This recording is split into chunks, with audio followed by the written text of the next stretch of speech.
Друзья мои, слышали историю про лису и костер?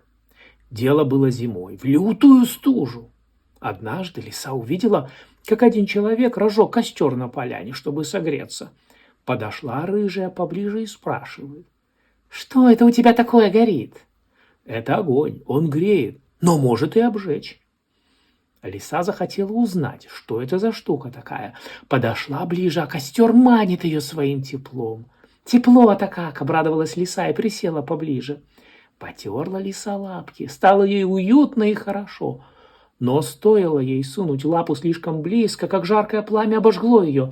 «Ах ты ж кусачий зверь!» — взвизгнула лиса. «Вроде манит добром, а сам за руку хватает!» Человек засмеялся. Огонь, как жизнь, если с умом обращаться, согреет и свет даст, а если глупо, только беды наделает.